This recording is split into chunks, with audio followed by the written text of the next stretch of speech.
Because my time might be a little bit short because I've got to start for the opening at about 2 o'clock. So my name is Shawn Boulding. I'm the principal here at Mount Secondary School.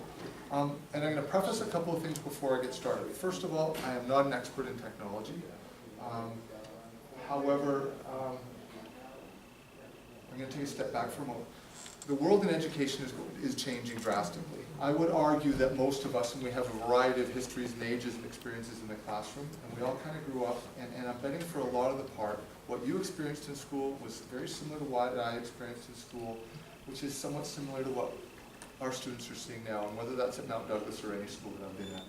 And typically that is often a teacher at the front of the classroom, like I am for you, rows of students, and for the most part, the teacher delivering content and knowledge, and the students taking it, whether they're taking notes or that sort of thing. That hasn't changed in a long, long time. There's been a call, I would say, in about the last 20 years, and there was a document called the year 2000, back in the year 2000, calling for significant change in education. And it never got off the ground. And that was more of a local initiative. Now I would say globally, there is a call for something different. Times are different now, and there's a webpage that I take a look at with our staff, trying to spur on this change and getting our heads wrapped around it. And it talks about the content that often we are teaching now is either irrelevant or inaccurate by the time our students get to university or in the workforce. And so there's a fundamental change that is before us. And a lot of us can take a look, and I'm coming from a theoretical or philosophical perspective of it, is that we need to change things fundamentally. That whole view that we as educators, as teachers, have all this knowledge to instill in our kids is not the same. We need to take a different approach. Because our kids, and we talk about whether our kids or our grandkids, are connected to these. And my daughter is in grade 7 and desperately wants a phone, and I'm holding off. But my kids are all over my phone, and often introducing me to things that my phone can do that I had no idea.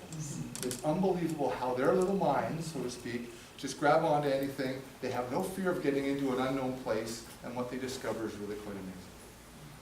So there's this shift in education that is happening, and it is being driven by technology.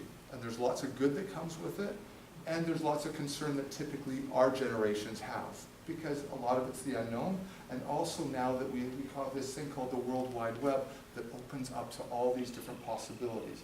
And again, there's the good and the bad with it. So we're talking about technology in the classroom, and here, and I use this phrase a lot, it's kind of like standing in front of a tidal wave. This is my first year as an administrator, and I've been doing this for close to 20 years. That we usually start the year as a staff in any of the schools that I've been at, and one of the first things we debate is, how do we deal with cell phones in the classroom? Because, often we have kids, and they will be on their devices in the classroom, and usually not doing productive things that we see as far as teachers go. And lots of our staff are seeing this as a problem. I don't see it all that differently than when I was teaching or when I was in a classroom, that I might not have had something that I'm texting my friend, but I was writing notes and passing them around. Just different ways of communicating, but still off-task behavior. But we still have, and I would say we are now at the top of this wave, so to speak, that we used to spend great energy in front of this tidal wave of technology coming at us and trying to battle it. And I think we're past that now, that kids are coming armed with these devices, and this device is more powerful than any of these desktop computers that you have in here. And yet we've been spending great time, great effort to try to keep them out of our classrooms. And we're now at a place that we're switching that around and we're saying, they're coming. And a lot of our parents are demanding that our kids have them because they want them as those communication tools. And so now what we're starting to do is teach kids explicitly on appropriate use of them, because they have them. And they're going to be using them. And again, there's lots of things that can be exposed with the use of them. So, thus the standing in front of a tidal wave. BC Education Plan, I talked about this change in education that's coming, and it's really a content versus process. Now what we see, and we're on the verge of this, and people, the think tanks in education are not talking about an evolution. Evolution is kind of slow change. It's more like a revolution that they're talking about. And it's easy to talk about that, but us as in the schools, we're really trying to figure out what exactly does that look like. But what we're understanding is our kids are more and what we need to be establishing in them is more process-oriented. How do we work shoulder to shoulder in front of a problem to solve it collectively? It's when we engage in that type of activity with our kids that true learning happens. I can stand here and I can give you a bunch of content and I can show you in math step by step how to do something, but if I put a problem in front of a collaborative group and I don't provide the answer, but I guide them and facilitate them through that discovery, that's when true learning takes place. And it's the skills that they gain and garner through that collaboration that really becomes lifelike skills that they need as far as employability skills later on. And now when we talk to universities and we look at the job force out there, they're not asking about the content that kids have. It's evidence of how do they communicate, what's their creativity like, and how do they collaborate, and those types of things. And so we have this BC New Education Plan that's coming, and we're going to be testing kids and expecting kids to still have those fundamental skills in literacy and numeracy, but now we're looking at how do we evaluate kids that demonstrates their creativity, collaboration, and communication skills. So there's this fundamental shift that's happening. And part of when we were taking a look at this new way of education, a lot of the question was, how do we move it forward? How do we take, when we're judging processes and abilities to problem solve, and how do we put on a number that then is accepted by post-secondaries as far as entrance? So we're kind of in that interesting time. Evidence of this is going to be the first year that now we've really, for the most part, gotten rid of provincial exams in schools. There's going to be one exam this year, and that's English 12. All those exams that we used to have, there were 5 of them. There used to be socials, English, math at the grade 10 level are now gone. Social studies at grade 11 is gone, and there's just one at the grade 12. And then there's a numeracy exam that's going to come in as well. So time is before us.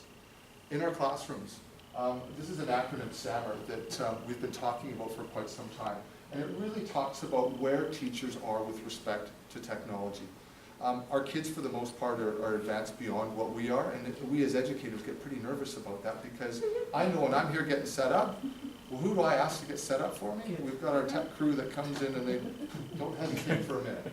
So we've got some teachers that have no technology in the classroom. And then it kind of goes across to a redefinition of exploring new worlds with technology. When teachers first start using it, it's always really interesting. We have something I know when I went to school, I had a teacher that relied on an overhead projector. So it was that bulb that shone up and there was a mirror that went on the projection screen, and the teacher just wrote on that.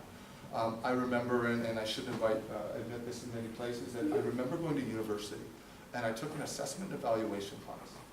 And the teacher sat in front of the overhead projector and wrote on it, or just showed overhead slides. And that's all the class was. Shows a bit of my personality. I got into the room one day just to figure out maybe we could change this up or what would happen. And I took the bulb out of the projector. Well, the professor, the teacher comes in, turns it on, it doesn't work. Cancel the class. Cancel the class. So that is what too many kids are growing up with. And so substitution is taking away that electrical bulb projection to now we have digital projectors. That we can do the same thing, it's a fancy piece of technology, but it's replicating the same thing. Then we start to augment, and I'm going to show you some of the augmentation type tools that we have and accessible in the classroom. When I talk about technology, the most important thing that happens in a class is not the electronic or the technology that happens, it's a relationship between the students and the teachers. And it's about engaging kids, and technology engages kids. It gives them another way to get involved with information, to collaborate. So it augments, then we start to modify.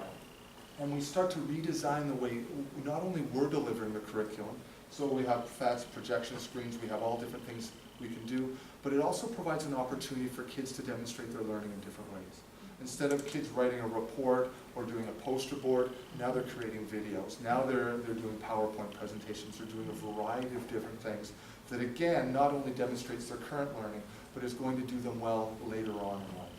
And then there's this redefining, it's actually getting into places that now we can connect anywhere around the world and we can find real-time, real-life experiences that we can share with our kids that are outside the walls of our classrooms. So, why technology needs to be part of our classrooms. And I'm going to go into this, and again, admittedly, there's often a disconnect between when I talk about theoretical and my philosophy of things, and a difference with the teachers that have up to 30 bodies in their classroom and trying to manage it. I have a bit of a moral dilemma right now in that, my daughter is 12 and my son will soon be 9. And my kids have a lot of technology. I believe in it for a certain point, and I'm on the verge of buying my daughter what's called a Chromebook. And for those that don't know, it's a laptop computer in its most simplified state. It's about $200, which sounds like, it's not cheap, but when you look at a textbook in a classroom, a lot of our science textbooks are about $130. But what she's able to do is she's able to access this thing called the Google world, so to speak, and she can create and collaborate openly with it.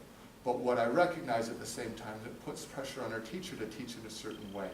And so we're kind of in this never, or this gray area between what was and where I believe we're going to go. And other evidence of that is we have a new curriculum, and we have a book room full of hundreds of thousands of dollars of textbooks. And some of those textbooks are 40, 50 years old. And now what do? We have a parent population that expects that textbooks are associated with academic rigor. We also have textbooks that have content that's now out of date. And what do? Do we spend more money on more textbooks, or do we wait and really open up this new digital world to kids? And so now what we are doing is, as of this week, every one of our teachers is going to have a laptop computer. We're buying more and more of these Chromebooks that kids have access to. We are now stopping kids from bringing these, that they can, everything that I can do on any of my computers can be accomplished on this as well. And so we're on that verge. And it's going to be interesting to see how that rolls out, but it's going to be fairly short. 3 to 5 years, I think we're going to have this behind us, and we're going to be moving forward. First thing, if used correctly, technology will prepare students for future careers, which will inevitably include the use of technology. The hard thing about this is the technology I'm using today, in 5 years, we're going to be moved on, we're going to find a different way of doing it. But there's a really interesting thing, and I'll click on this, I can't access it here, and just some of the things that by 2020 are going to be viewed as out of date. Let's see if I can get to them, and I don't expect you to read it, but I'll read some of them. Desks. That's an interesting concept, because boy, do we spend a lot of money on desks. And again, they're all in rows. We take a look at this space, it's a library. Libraries are being changed from libraries to learning commons or learning spaces, where kids, the structure is collaborative. It's couches and tables that are adjustable, and we can move them and manipulate them so that kids can get together and collaborate. And soon desks are going to be one of those things that you might have a couple if kids, because again, I don't want to say that we're ever getting rid of paper and pen, but it's going to be different. Language labs, people aren't going to need computers. Interesting they're talking about that, but these desktop computers that we have now are going to be things of the past. We need things that are portable and moving, just like our kids are. Homework is going to be something that we don't see, because homework typically is done in isolation, and whoever really works in isolation anymore. The roll around tests and collegiate or college admissions, we're seeing that happen now, again because those test content rather than process type things. Paperback novels, isn't that interesting? I know whenever I want to read something in my office, I'm guilty of wanting to print it, because looking at a computer screen all day, it does not work for me. But again, I'm of that era that I'm now growing up in the digital world, but I'm still relying on my experiences before that I still have preference there. Simple things like organization of education services by grade. What we see soon with technology is I think soon that we're not going to be delineating kids by they're in grade 1, 2, 3, 4, all the way through 12. I think there's going to be milestones in students' education that they're going to achieve and move on. That these delineations of grades by simply their chronological age is not going to happen anymore. Parent-teacher conference nights. It's hard for parents to come in and work that with all the work days. We see that now with our reporting and our report cards. When we send report cards home now, through that paper and pencil process, by the time the parents get it, it's already 3 weeks out of date. Where now we have teachers that have websites and different things that we can do within our systems, that it's immediate, it's up to date, you have a better snapshot at any point of your son, daughter's, grandchild's experience. And they talk about paper being obsolete. And as a school-based principal that's always looking for resources and money and whatnot, that is our biggest expense every year. In 2 months here at Mount Doug, we had 2.2 million copies of paper go through our photocopy machine. It's staggering. So there's aspects of this that I'm very excited about, and there's others ones that will be interesting. And these ones, the Huffington Post indicates the feeling of these will all come to be by 2020, which is a pretty short turnaround. I'm not sure if I'm as optimistic as that, but they seem to be. Technology in the classroom is definitely a great way of reaching a variety of learning styles. Kids are all very different in how they work. But imagine a classroom where all these kids, I mean, we still see desks, but they all have some form of electronic device that they get very handy in using, and different ways of demonstrating their learning. And again, I think what happens originally, now that we've gone from a paper-filled capacity, moving toward a paperless, is technology is that new vogue thing that the pendulum goes all the other way. I think at some point it'll find its way somewhere in between, so kids are using technology, paper and pen, and some of those old things, because there still is relevance and importance in that as well. It'll be interesting to see how that pans out. It encourages collaboration. Having technology now, when we sit within our staff meetings and we have our new devices and whatnot, we don't hand out pieces of paper. We all can, as a staff, can sign into the same page, and we can all be editing and adding documents together as a staff. We're collaborating, we're growing things, and we come up with things that are way more valuable, way more rich than as we do as individuals with a paper and a pen. And so I picked this slide up. I wrote, created something great, but only my teacher saw it. And how many times do we see that? So when the kids are creating these different things, they have it, they can share it, they can collaborate with one another. And again, it's not just the learning in that moment, but it's the valuable process skills that will do them well later on in life. Interesting, we talk about preparing our students for the real world. And often I have these aha moments within the staff that I would say, our classrooms are not the real world. The real world is out there. Well, let me give you an example of that. Again, we give kids often content, and after we get partway through a unit, we give them a unit test where they have to stand alone and they have to demonstrate their knowledge as an individual. And there's value in that, absolutely, because kids do need to have their literacy and their numeracy skills, and those are individual. They need to have those skills to be able to participate and collaborate with others and add to conversations. But where in the real world do we ever have to sit in isolation and do that? It doesn't happen. And one of the things in the real world too, I know if I don't pass my driving test, then I can go back and redo it. I can collaborate and work with other people and do that sort of thing. So this, to me, is strange. This is more of a learning space.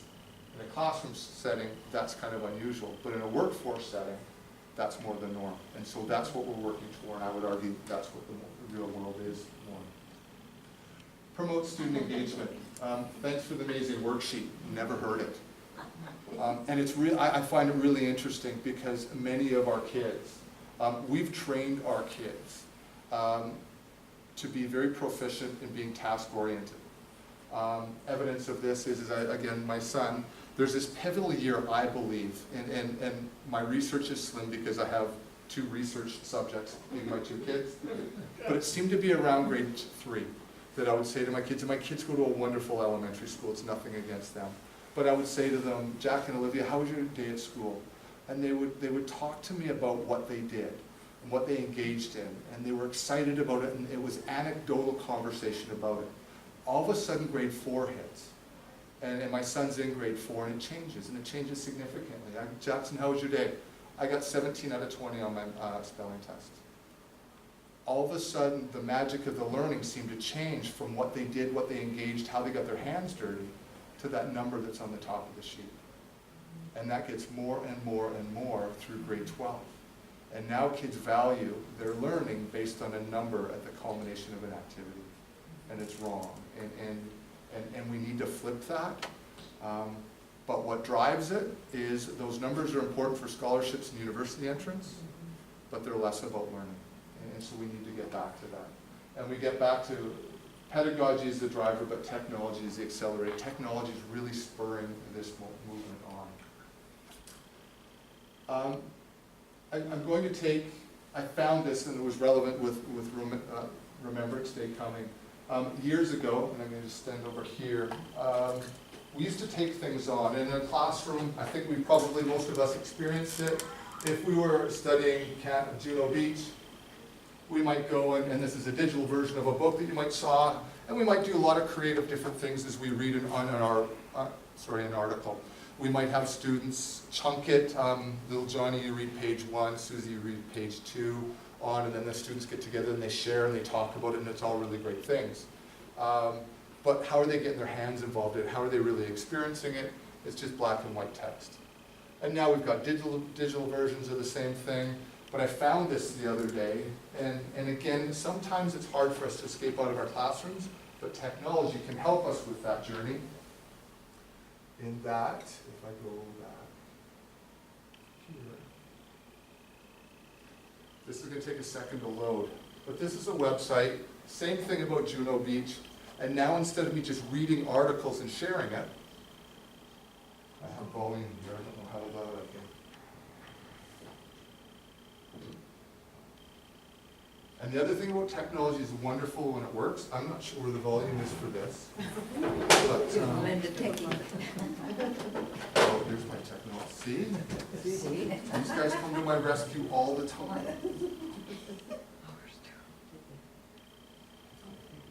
not sure what speakers, if it's the one above.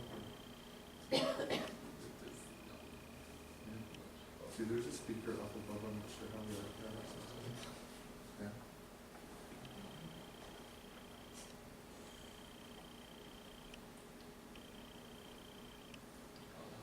We'll just turn that as loud as we can.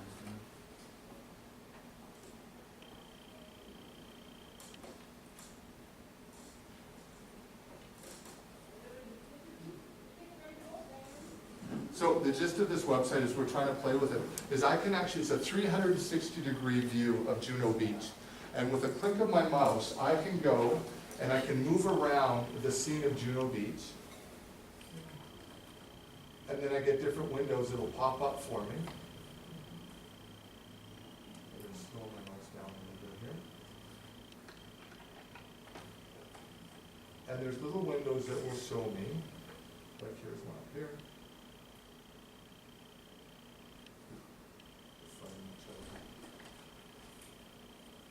Little windows up here that's the airborne. And I click on it and I'm hearing a little bit of sound. But what it'll do is it'll go, and there's recorded primary resources where students can go in. They can hear the story from the perspective of the Air Force in this example.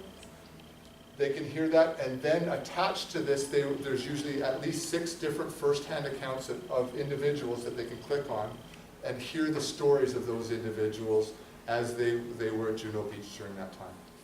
So kids actually get involved, they hear primary sources firsthand, they're not just reading about the story behind it. So this is just one example of how kids can really engage in a more authentic way than just reading it from whether it's a textbook or another form of literacy. So broad strokes technology, this is where it's coming.